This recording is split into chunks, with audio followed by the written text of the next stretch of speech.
Bonjour, Jean-Pierre Meunier, chambre d'agriculture de la Loire, pour service élevage. Moi, je travaille sur les bovins laits, bio et conventionnels. Donc, ça fait deux casquettes et c'est intéressant en termes d'analyse, voir ce qui se passe.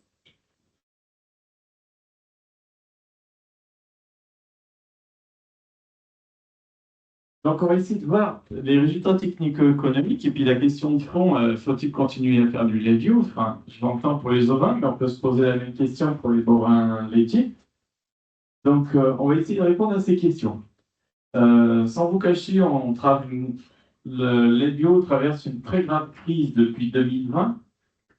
Il y a une crise de consommation, il y a une crise de prix du lait bio et il y a aussi une crise du prix des intrants. Ça fait beaucoup de crises, tout ça. Ça en fait trois cumulés. Euh, donc, on n'est pas là pour noircir le tableau, c'est plutôt pour vous montrer les perspectives. Mais avant d'aller savoir où on va, c'est important de faire le point sur d'où on vient et sur tout ce qu'on a subi. Donc ça, c'est tous les bassins, le bassin de France, tout simplement, et vous avez ici toutes les baisses de production.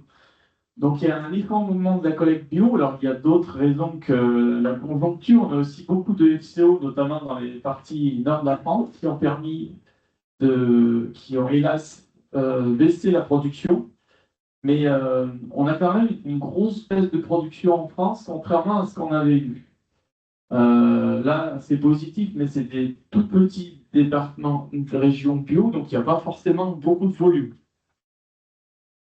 Ce qui est important de voir, c'est ce qui s'est passé au niveau de la collecte. Donc, il y a eu un très, très, très gros appel d'air.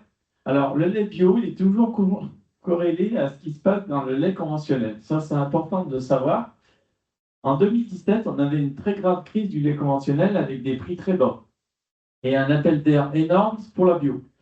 Donc, on a eu énormément de conversions. Et ce qui se passe, moi, c'est la troisième crise du lait bio que je connais depuis que je fais ce métier. On en a eu une en 2004, une en 2011-2012. En fait, ce qui se passe, c'est qu'on a des gros appels d'air de lait bio, donc il y a des conversions en marche d'escalier. Et le lait bio, il faut 2 ans pour qu'il soit en bio, en termes de conversion. Et le problème, c'est qu'il arrive 2 ans plus tard sur le marché. Ça, c'est quand même un problème. Là, vous avez ici la courbe rouge qui est l'évolution de la collecte. Vous voyez quand même, depuis 2022, on a quand même une baisse de la collecte qui est quand même historique. On n'a jamais vu ça. Ce qui est aussi très ennuyeux, c'est que vous avez eu de la consommation bio qui a quand même bien progressé. Et on voit une chute vertigineuse de la consommation bio, à l'après-Covid, on va dire, avec l'inflation. Et ça, c'est très ennuyeux. Ce qui est intéressant de voir, c'est cette partie-là. On voit que la collecte continue à baisser. Par contre, on voit que la consommation, la baisse a vraiment ralenti, voire stagné. Et on a plein de signaux positifs aujourd'hui de reprise de la consommation de produits laitiers bio. Ça, c'est intéressant de le savoir. C'est que le cœur de la crise, le haut de la vague, on l'a passé. Et là, aujourd'hui, on est en train de retrouver une situation où on peut espérer une hausse de collecte et une hausse surtout de valorisation des produits bio. Alors ça, c'est le nombre de producteurs bio, donc toujours pareil, sur la même échelle, vous avez 2017. Donc là, pour mon département, moi je viens de la Loire, je suis au service élevage, on a fait 180 diacres de conversion sur toute cette période-là, ce qui est énorme. Donc là, vous avez quand même l'apogée de la bio, vous voyez, on a eu énormément de producteurs jusqu'en 2022, et là, on a une chute aussi vertigineuse du nombre de producteurs, puisqu'on est passé largement en dessous des 4000 producteurs bio, ce qui n'est pas une bonne nouvelle. On avait moins 15% de livreurs depuis juin et on a 7% de moins par rapport à 2024. C'est le plus bas niveau, on retrouve les chiffres qu'on avait quand même en 2019. Donc c'est quand même des choses que voilà. Ce qu'il y a, c'est qu'on a une période qui était fortement perturbée avec des prix des aliments. On avait du tourteau qui était à 1250, 1300 euros la tonne. On avait aussi des collecteurs de lait vraiment en difficulté avec des prix très bas. Et on a énormément, il y avait la filière conventionnelle qui tirait le marché. Et en fait, les éleveurs bio, ils ruminaient dans leur coin. On leur payait leur lait pas plus cher, voire plus bas. et avec des prix des aliments et des intrants qui flambaient. Donc là, il y avait eu une grosse incompréhension et des déconversions massives. L'évolution de la collecte, et ben voilà, on avait dépassé le milliard de litres de lait. Ça, c'était quand même une grande victoire. Vous voyez, là, tout était bon. Je vous aurais fait la même présentation en 2020. On avait la pêche, on avait la banane. On avait dépassé le milliard de litres. Et là, vous voyez, la baisse de collecte, le nombre de producteurs. Donc aujourd'hui, on est quand même en dessus du milliard de litres. Mais la baisse a vraiment été marquée. Mais le nerf de la guerre, il est ici quand même. Cette diapo, elle étaye beaucoup de choses.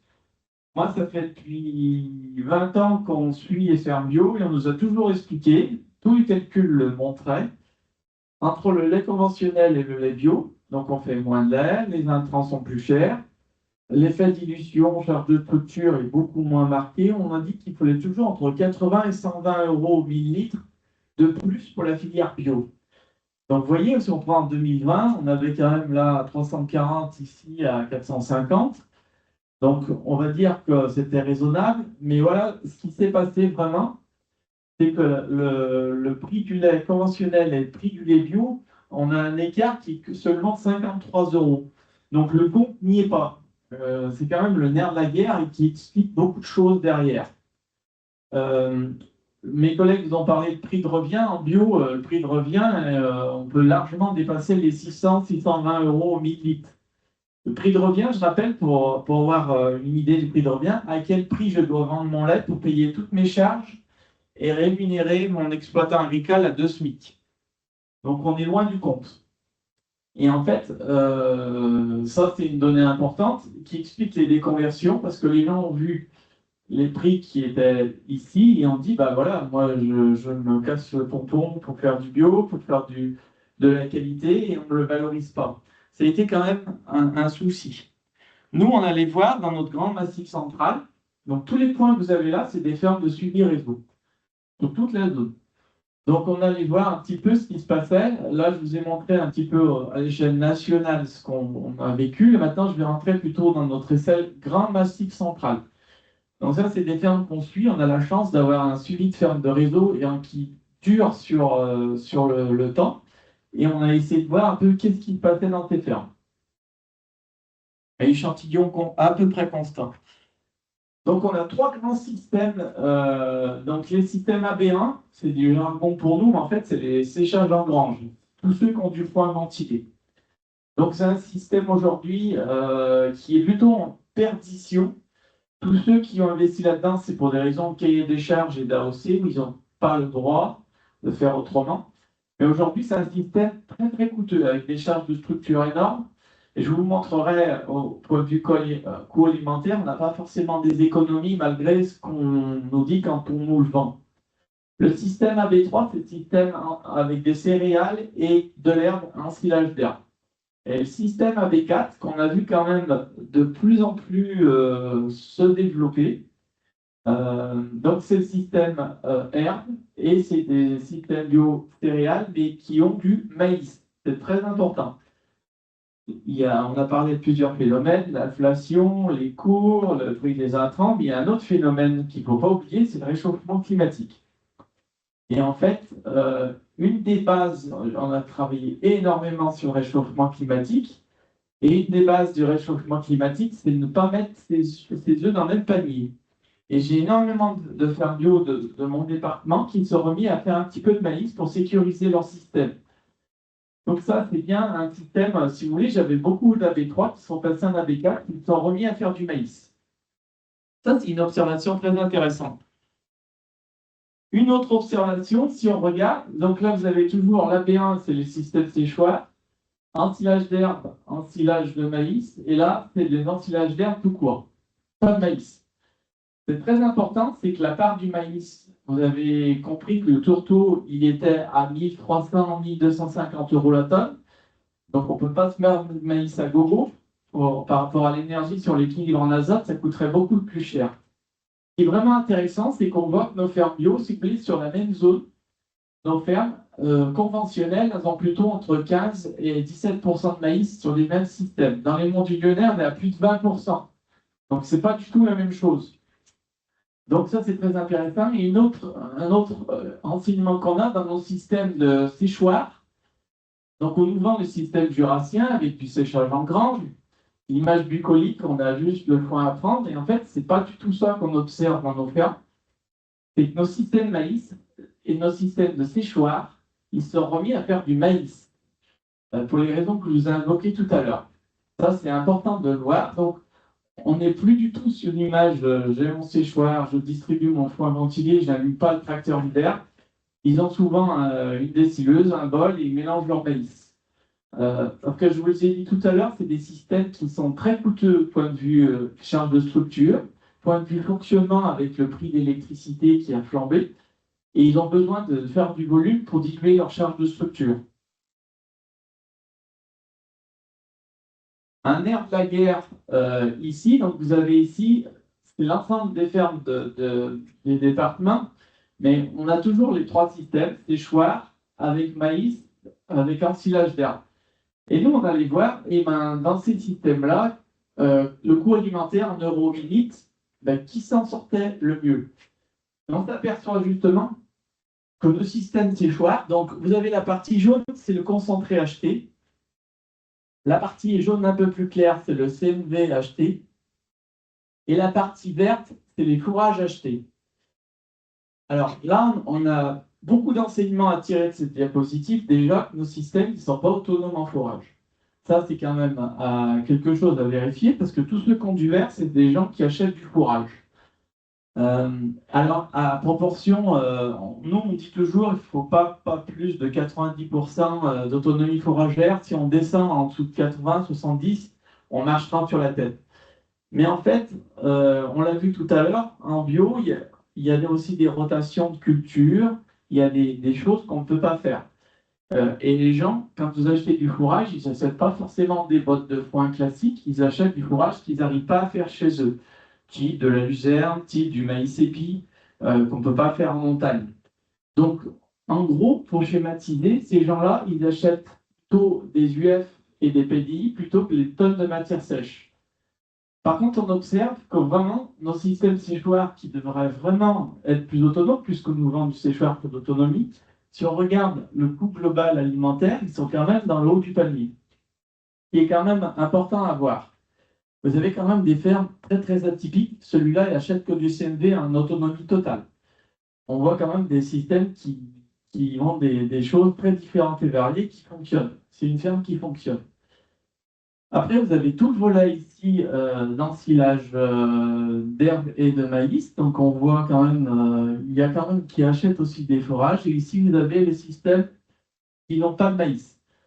Donc, globalement, je rappelle que tout est au millilitre et vous avez quand même des différences importantes. Mais intra-système, vous avez quand même des choses très différentes. Lui, il est à 140 et puis là, vous avez une ferme qui est à peine à 40 euros au millilitre.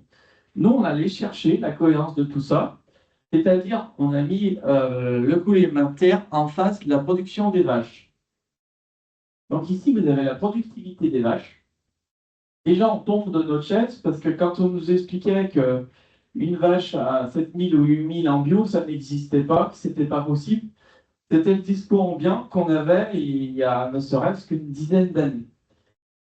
Or, on s'est aperçu dans nos derniers bios, vous savez, je vous ai montré tout au début toutes les conversions 2016-2018, et on avait des gens qui passaient en bio, mais en fait, ils aimaient bien faire du lait, et leur objectif, c'était essayer de conserver leur niveau de production. C'était un pari très, très, très ambitieux, mais on s'aperçoit qu'ils y sont arrivés. La preuve en est, vous avez ici des gens qui sont à 7005, ici, vous avez des gens qui sont proches de 8000, et pour la part, vous avez ici le coût alimentaire qui est en face. Vous voyez, lui, il a des vaches à 6000 litres, mais il le fait avec un coût alimentaire à 100 euros millilitre. Et on retrouve des vaches, ici, des troupeaux à 7500-8000, qui ont un coût alimentaire équivalent. Et on a vu des choses quand même qui sont très, très remarquables. J'ai des gens qui arrivent à se faire 500 000 litres de production avec des vaches qui sont proches des 8000 litres et qui consomment à peu près 15 à 20 tonnes de tourteaux par an. C'est des choses qu'on n'a pas l'habitude de voir, mais ils le font et c'est vraiment vérifié. D'où l'intérêt aussi de suivre nos fermes. En plus, c'est une ferme que je suivais en conventionnel, donc j'ai vu le passage en bio. Et en fait, c'est possible. Ça, c'est très important. Il y a une chose aussi que je voulais préciser en termes de charge de structure. Aujourd'hui, il y a un problème aussi, c'est le coût du travail dans nos fermes. La main-d'œuvre est de plus en plus rare. Et c'est vrai que traire une vache qui fait 6 000 ou traire une vache qui fait 7 500, le trayeur, il a pratiquement le même boulot. C'est aussi l'explication aussi du choix stratégique de nos bio qui ne souhaitent pas vraiment baisser en production. Et aussi le coût des bâtiments. La place de logette, elle est identique que la vache fasse 6 000 ou que la vache fasse 8 000 ou 8 500. Le coût du bâtiment et le coût de la place que la vache sera logée sera pareil. Il y a aussi une volonté, dans mes dernières conversions, j'ai beaucoup de jeunes, alors des jeunes, peut-être relatifs, c'est des 35-40 ans, qui sont très motivés dans la zone du Pilat et qui sont un peu tirer la bourre entre eux pour essayer d'arriver à des résultats techniques très satisfaisants. Moi, je voulais surtout pas voir, parce que je le vois, là, vous êtes dans des fermes réseau, mais je vois des fermes qui sont aujourd'hui à 8 000, mais qui ont un coût alimentaire à 200 euros par millilitre. C'est complètement stupide. En fait, ça ne sert à rien. En fait, on achète le lait. Ce qui est vraiment remarquable aussi, là, je vous ai mis un euro millilitre, mais comme je vous l'ai expliqué au départ, je suis des fermes conventionnelles. Entre les bio et conventionnels, aujourd'hui, sur l'ensemble, sur les échantillons de la même zone, j'ai pratiquement 100 grammes de différence au millilitre de consommation. Et nos bio, ils consomment 100 grammes de concentré pour faire un litre de lait de moins que les conventionnels de la même zone.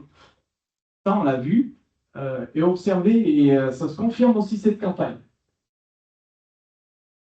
Alors, l'alimentation, c'est un point clé de réussite d'une ferme bio, c'est la première chose qu'on regarde. Le deuxième point qui nous pose problème, c'est la ferraille. Je le dis vulgairement, mais c'est une charge de mécanisation.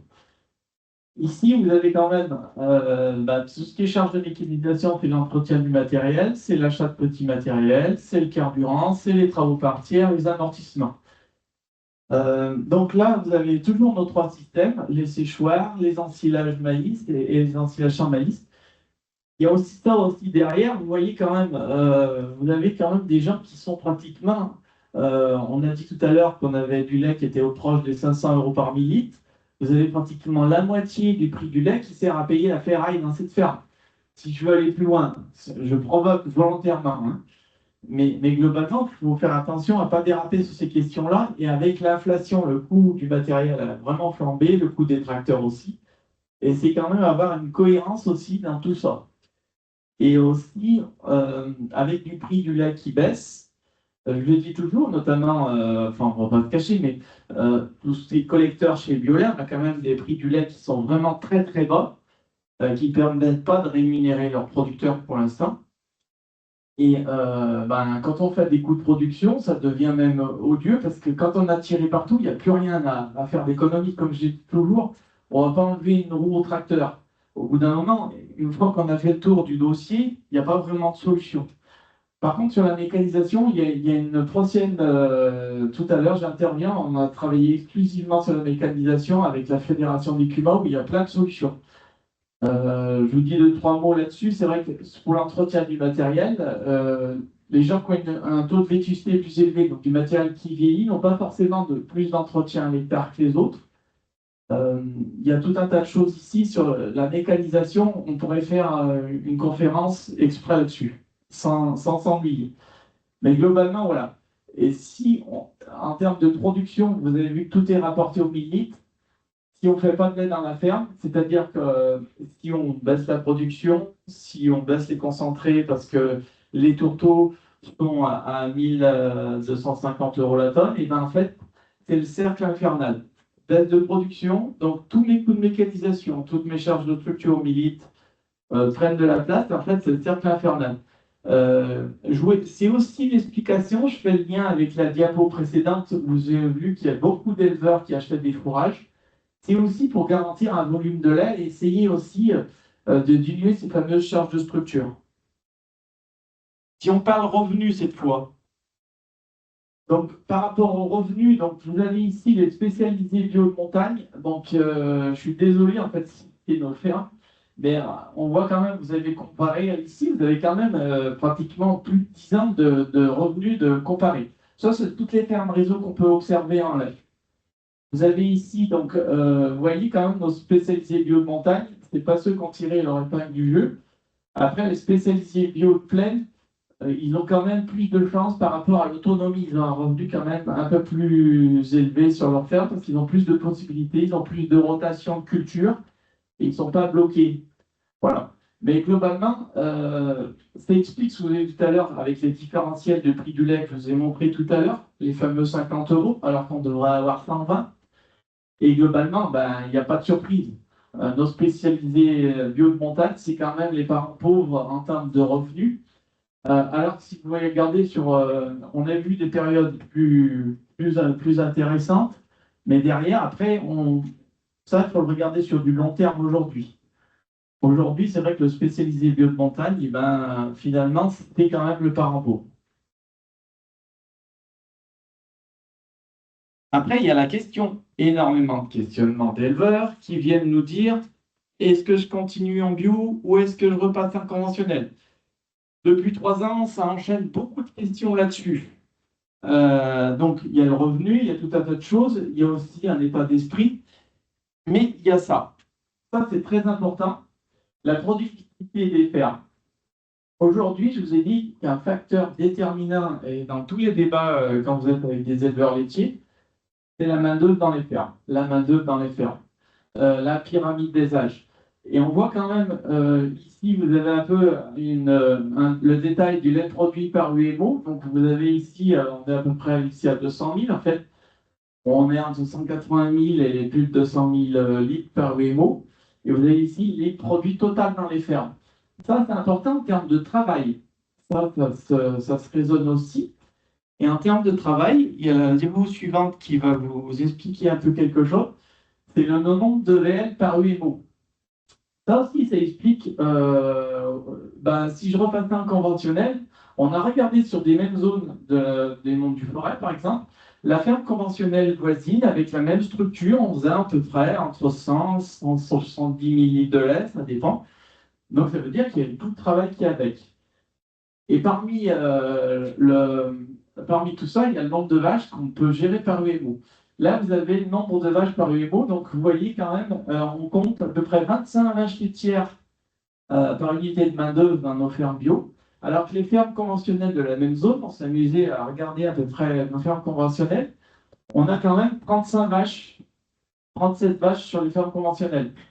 En termes, on a beaucoup fait de débats. On a fait tout le printemps, si vous voulez, on se réunit dans des fermes bio et c'est un sujet qui revient toujours sur la table. Le travail, c'est quand même un sujet, c'est un terme ambitieux. Et globalement, une des raisons aussi, c'est bah, si je repassais en conventionnel, et ben, globalement, si on regarde les fermes conventionnelles, il y a quand même un sacré paquet de bêtes de plus. Alors après, on peut se demander, avec du prix du lait conventionnel à 500 euros par millilitre, on pourrait se poser la question, bah, je gagnerais autant ma vie. Sauf que les éleveurs bio, je vous ai expliqué tout à l'heure au début, en 2017, on avait un prix du lait conventionnel qui était à 290, 300 euros par millilitre. Ils s'en rappellent. C'est-à-dire qu'ils ne prennent pas ça comme argent comptant.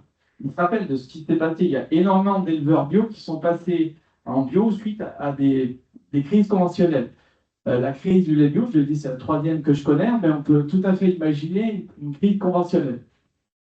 Donc, globalement, voilà, en termes de travail et en termes d'explication aussi, est-ce que nous, les éleveurs, c'est aussi la qualité du travail et puis la quantité du travail. Alors, les perspectives, la consommation de produits laitiers montre des signes d'encouragement de reprise, je vous l'ai dit tout à l'heure. La loi du plomb, qui est passée, a suscité énormément de débats dans l'opinion publique. Et suite à la loi du plomb, on a vu une hausse des consommations de produits bio, ce qui est quand même un truc qu'on n'avait pas mesuré. Et aussi, ben, malheureusement, la baisse de production a contribué à rééquilibrer le marché. Vous avez vu tout ce qui s'est passé. Alors, à Catigny, aujourd'hui, certaines laiteries envisageaient pas tout de suite, mais à long terme, on va dire des conversions. On recommence à parler de conversion. Les perspectives de 2026 laissent entrevoir un écart de prix plus favorable par rapport au conventionnel. Ça, c'est sous réserve, bien sûr. Voilà. Donc, on ne peut pas encore parler d'une dynamique bio, mais on commence, je veux dire, l'éleveur qui a traversé toutes ces crises, pour moi, ça ne serait pas le moment qu'ils repassent un conventionnel aujourd'hui. Vous avez vu le creux de la vague, je vous l'ai montré au début, on a redescendu, mais globalement, les choses, elles sont en train de s'arranger. C'est vrai qu'il faut comprendre d'où on vient, c'est reconnaître le chemin parcouru. Après, les éleveurs qui sont restés, ils sont quand même avec beaucoup de conviction, si on discute avec eux, de la patience. Et donc là, globalement, on peut estimer que le creux de la vague est passé, qu'on arrive à entrevoir le bout du tunnel. Tout ce que je vous dis là, ça reste à confirmer. Le temps nous le dira. Mais en gros, il n'y a pas, y a pas de mystère, hein. Les écarts de revenus sont importants entre les fermes. Je vous ai pas là des écarts de laiterie. Si vous êtes un Biolay ou un Sodial dans notre département, c'est pas du tout la même chose. La consommation et la valorisation du produit bio sont essentielles, sinon il n'y a pas de prix. Et rémunérer les exploitants et les salariés, c'est un enjeu clé pour assurer la viabilité du secteur. Et un dernier point, on est en train de voir la robotisation des fermes conventionnelles massives, des robots, etc. Mais nos bio, ils sont là, ils regardent ce qui se passe chez leurs voisins. Et j'ai de plus en plus de bio qui posent la question de mettre des robots de traite, d'accéder aux nouvelles technologies. Je ne vois pas comment on peut arrêter le progrès là-dessus. Et tout ça, ça sera un défi aussi à avoir par rapport au pâturage et tout ce qu'on peut imaginer pour les générations futures. C'est une question qu'il faut avoir en tête, il ne faut pas l'éluder. Voilà. Oui, le lait par WMO, c'est un impact majeur qui influe sur l'équilibre économique. Ça, c'est vraiment important par rapport aux charges de structure. J'espère que je n'ai pas été trop long.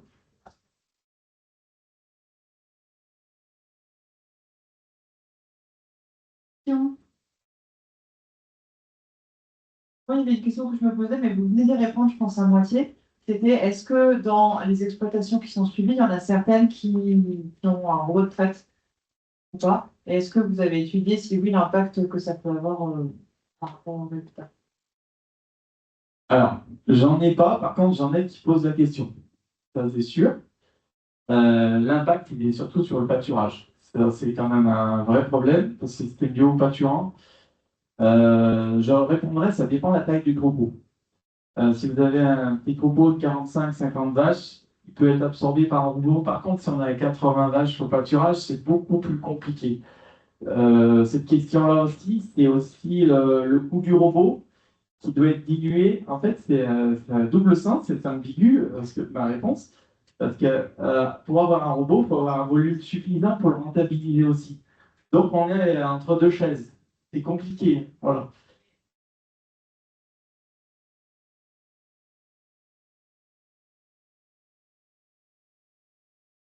Tout à fait.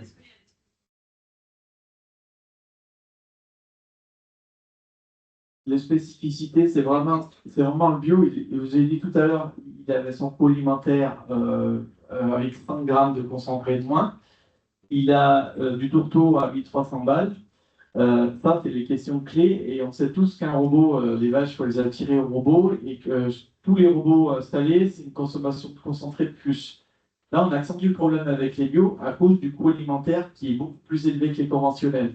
Si vous mettez du tourteau à moins de 400 euros, c'est pas le même que s'il coûte 1250 euros la tonne. Et ça, c'est un vrai souci, un vrai enjeu. Et la tonne de matière sèche qui coûte la moins chère, ce sera toujours la tonne de matière sèche pâturée. Or, en robot, les animaux sont plus souvent au bâtiment, donc c'est tout un système à revoir. Et ça, on ne peut pas éluder ce problème.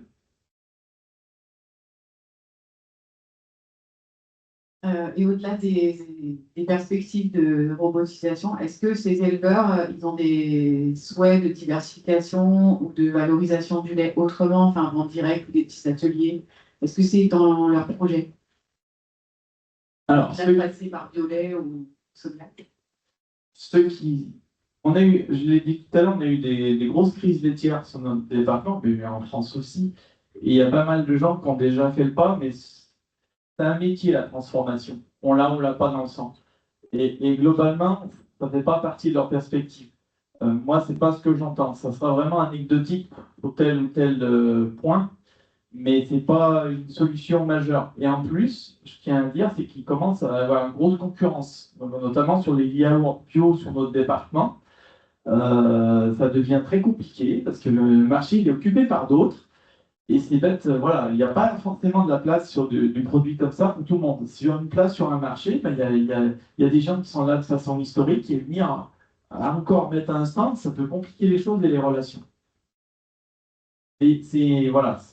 Après, ils ne sont pas tous à la question de se poser à mettre un robot, je tiens à le dire, hein. C'est vraiment anecdotique ce que je vous dis là.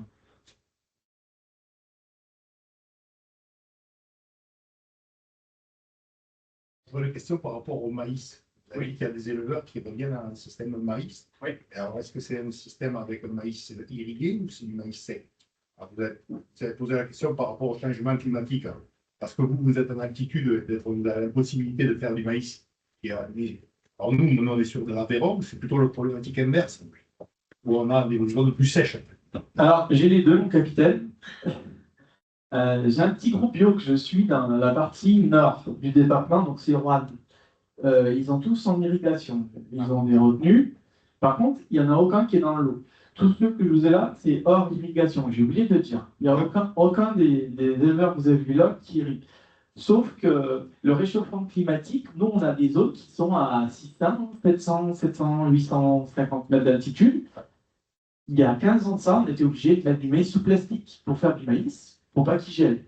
Ben ça, c'est quand même un truc hallucinant, c'est que le réchauffement climatique, il est plutôt favorable dans ces zones-là. Il faut quand même le dire. Et j'ai des rendements qui ne sont pas si vilains que ça. Enfin, ils continuent à le faire d'ailleurs. C'est quand même une chose qui est intéressante. Si vous mettez votre système en tout basé sur de l'herbe, vous avez une grosse sécheresse de printemps ou du gel, on peut l'avoir, du gel tardif sur de l'herbe, et ben vous mettez à mal votre système fourragère, vous prenez beaucoup de risques. Le fait d'envisager, et je vous dis que vous avez vu, c'est très peu, c'est 5, 6, 4% de la SAU, ils font du maïs, ils sécurisent leur système. On trouve 2 ou 3 orages l'été, ça peut sauver une production de maïs. Et ça, ils l'ont bien compris. Et en plus, on a énormément d'azote avec l'herbe et l'équilibre. Le maïs, on dit que c'est un fourrage, pour eux, c'est une céréale, hein, on est d'accord. Et ce qui pose problème, un déficit énergétique, on se focalise sur de la protéine à 1300 euros la tonne, mais en fait, l'énergie pose des problèmes. C'est souvent l'énergie qui pêche parce que la protéine, on l'a avec l'herbe. Et le maïs, c'est quand même une belle source d'énergie, c'est de l'amidon autre que de la céréale, et ça se passe très bien. C'est avec ces productions-là qu'on arrive à acheter que 15-20 tonnes de tourteaux de soja et équilibrer ça avec de l'herbe et du maïs. Dernière question, dans votre graphique, vous n'avez pas dissocié le bio du conventionnel. Le graphique qu'on a vu là. C'est uniquement des bio ou c'est que des bio? Je n'ai pas mis le conventionnel. Je vous ai dit le conventionnel parce que j'avais les chiffres en tête. D'accord. Mais tout ce que j'ai montré là, c'était tout des bio. Dernière question, parce qu'Aurélie a dit qu'on est en retard. Juste, pourquoi est-ce qu'il n'y a que du maïs ou est-ce qu'il y en a qui font des mélanges céréaliers ou du sorgho, par exemple? Alors, nous, ce qui compte, c'est la valeur UF des fourrages. La qualité des fourrages est très très importante. Pour arriver à baisser son concentré, c'est les fourrages qui apportent l'énergie. Le sorgho, c'est quand même des valeurs UF qui sont quand même tout. Alors, c'est pas catastrophique, mais c'est pas ce qu'on recherche. Et en fait, on a travaillé, on a fait du sorgho BMR, on a essayé tout un tas de choses, mais c'est le maïs quand même. C'est celui qui valorise plus d'eau et c'est celui qui pousse à des températures les plus élevées. Et qui a la valeur, si vous mettez en valeur UF, on ne peut pas trouver lui. Mais globalement, on a tout essayé. Les mélanges céréaliers avec du poids, nous, on a énormément de problèmes avec les sangliers qui adorent le poids, et surtout le poids bio d'ailleurs. C'est des connaisseurs. Donc ça, c'était, voilà, on en fait très peu, et puis on avait beaucoup de risques de verse. Et en fait, les éleveurs, c'est tout bête, en fait, la protéine, ils vont la chercher avec leur trèfle et leur luzerne, finalement.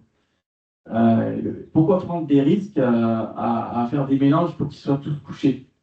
Il y a eu beaucoup d'essais. On a fait beaucoup de choses là-dessus.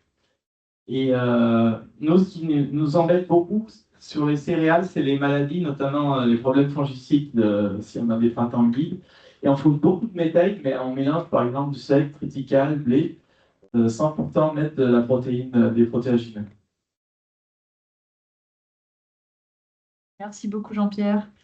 On va poursuivre avec la filière bovine allaitante et on terminera juste après avec une étude sur les indicateurs environnementaux de toutes ces filières, sur toutes ces filières. Et donc pour les bovins viandes, je passe la parole à un trio. Donc Emmanuel Désy de la Chambre d'agriculture de l'Allier, Christelle Finot et Aurélie Blachon de l'Institut d'élevage.